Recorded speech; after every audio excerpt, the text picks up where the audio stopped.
আসসালামু আলাইকুম। আশা করি সকলেই ভালো আছেন। অবশেষে দীর্ঘদিন পরে কুরুলুস ওসমান ভলিউম ১৭৮ প্রকাশ পেয়েছে। আজকের ভিডিওতে ১৭৮ তম ভলিউমের কয়েকটি গুরুত্বপূর্ণ পয়েন্ট নিয়ে আলোচনা করব। তার মধ্যে অন্যতম হলো যে ইলবের মেয়ে আয়েশা নিজের জীবন বাজি রেখে সে ওসমান বের জীবন রক্ষা করেছে। অর্থাৎ ওসমান বেকে সাহায্য করেছে। বর্তমানে আয়েশার জীবন বিপদের মুখে আছে। তো আয়েশার কোনো ক্ষতি হবে কিনা, কমান্ডার উলুগান আয়েশার মৃত্যুদণ্ড দিবে কিনা, মৃত্যু দেখিয়ে আয়েশাকে সিরিজ থেকে বিদায় করা হবে কিনা সেটা নিয়ে আলোচনা করব। সেই সাথে হালিমাও কিন্তু বিপদে আছে। ওসমান বে তার মেয়েকে অনেকটাই প্রায় ৮০% চিনে ফেলেছেন বা সন্দেহ করেছেন। হালিমার কোনো বিপদ হবে কিনা বা তার পরিবারের সাথে কিভাবে মিল হবে সেটাও আলোচনা করব।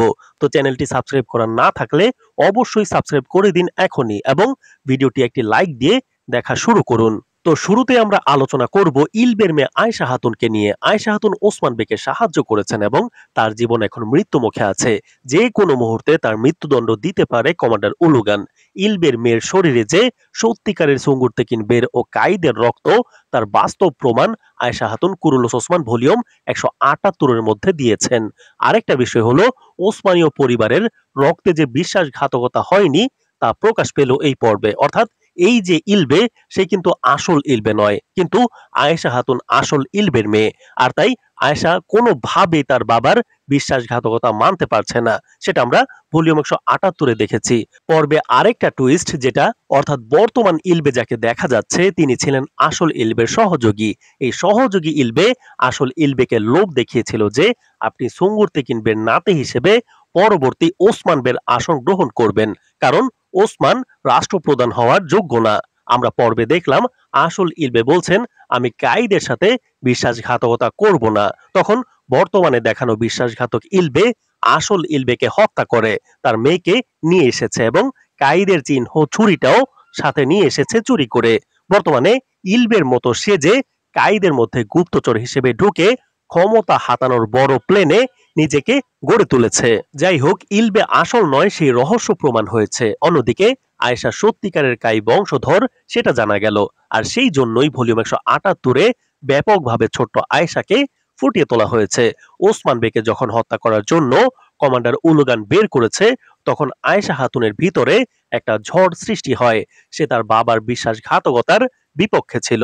ওসমান বেকে হত্যা করা হবে এটা আয়েশা কোনোভাবেই মেনে নিতে পারছিলেন না। যাই হোক, ওসমান বেকে যখন বাঁচাতে মঙ্গল দূত আসলো এবং ওসমান বেকে বন্দি করে নিয়ে যাওয়া হচ্ছিল, তখন আয়েশা হাতুন খুব গোপনে তার বাবার রেখে যাওয়া কাই চিহ্নধারী ছোরা ওসমান বের হাতে দিয়ে দেন।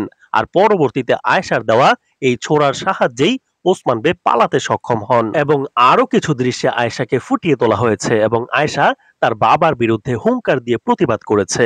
তবে পর্বের শেষ দিকে বর্তমান নকল ইলবেগাই কমান্ডার উলুগান বলতেছে তোমার মেয়ের দেওয়া ছুরির কারণেই ওসমান পালাতে সক্ষম হয়েছে। সুতরাং তোমার মেয়েকে থামাতে হবে, হয় তাকে বিদায় করতে হবে দুনিয়া থেকে, না হয় তাকে চুপ করিয়ে দিতে হবে।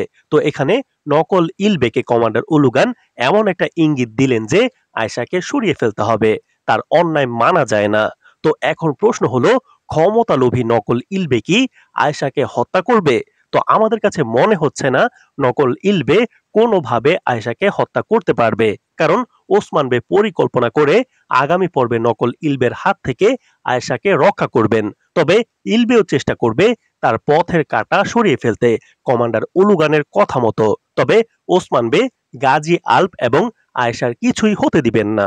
এবার আলোচনা করব হালিমা হাতুনকে নিয়ে। হালিমাকেও ১৭৮ তম ভলিউমে ফোকাস করা হয়েছে। হালিমাও মোটামুটি ৫০% তার বাবা মাকে চিনতে শুরু করেছে। তবে ওসমান বে ৮০% এর মতো মোটামুটি তার মেয়েকে চিনে ফেলেছেন। ওসমান বে অনেকটাই ধরে ফেলেছেন এবং বুঝে গেছেন যে মরিয়মের সাথে তার মেয়ে হালিমার একটা যোগসাজশ আছে।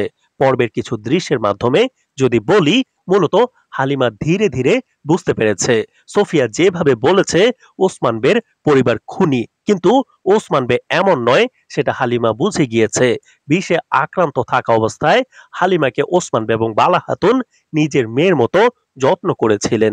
পরবর্তীতে সোফিয়া আবারও মরিয়মকে ব্রেন ওয়াশ করে ওসমান বেকে হত্যা করার জন্য বলেন। তবে ঘটলো তার উল্টো। বর্তমানে হালিমা সন্দেহ করছেন ওসমান বে তার বাবা হতে পারে, আবার ওসমান বেও হালিমাকে সন্দেহ করছেন নিজের মেয়ে হালিমা হতে পারে এই মরিয়ম। কারণ আমরা পর্বে দেখলাম সোফিয়ার মাধ্যমে বসতি থেকে ওসমান বের ঘোড়া নিয়ে হালিমা বের হয়েছে। সেই ঘোড়া ওসমান বের কাছে পৌঁছেছে। ওসমান বে অবাক হয়ে বলছেন, আমার ঘোড়া তো আমাকে ছাড়া বা আমার রক্তের কাউকে ছাড়া তার উপর বসতে দেয় না। যেহেতু হালিমাকে বসতে দিল, এক্ষেত্রে ওসমান বের মনে একটা সন্দেহ তৈরি হয়েছে। সে সাথে ছোটবেলা ওসমান বে যেভাবে তার ছোট্ট মেয়ে হালিমাকে আলো আধারে হাতের ছায়ার মাধ্যমে হরিণের গল্প শোনাতো, হালিমা গুহার ভিতরে হাতের ইশারা দিয়ে সেই খেলাটা আনমনে খেলছিল। তখন ওসমান বে প্রকাশ করলেন তার মনের কথা। দুজনের মনের কথা বলতে দেখলাম আমরা। হালিমা বলতেছে এই গল্প বা হাতের খেলাটা তার ভালো লাগে, তার মনে হয় এটা অনেক পরিচিত। ওসমান বেও প্রকাশ করলো ছোটবেলা তার মেয়েকে এই হাতের খেলা দেখাতো, সুতরাং বাবা মেয়ের পরিচিত হয়ে গিয়েছে অনেকটা। আর তাই হালিমা দুইবার ওসমান বেকে হত্যা করার সুযোগ পেয়েও হত্যা করেনি। আগামী পর্বেই বাবা মেয়ের মিল ঘটবে বলে আমরা আশা করছি। পর্বের শেষে আমরা দেখলাম হালিমা পাহাড় থেকে পড়ে যাচ্ছে, বালা হাতুন ধরে আছে। তবে আমাদের বিশ্লেষণ মতে ওসমান বে কমান্ডার লুকাসকে আঘাত করে হালিমাকে এসে বাঁচাবে এবং হালিমাকে উদ্ধার করে নিয়ে যাবে।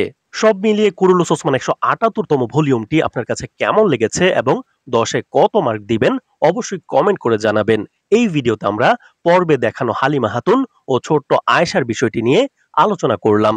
তবে শুক্রবার দুপুরে ১৭৯তম পর্বের প্রথম ট্রেইলার বিশ্লেষণ ভিডিও নিয়ে আসব।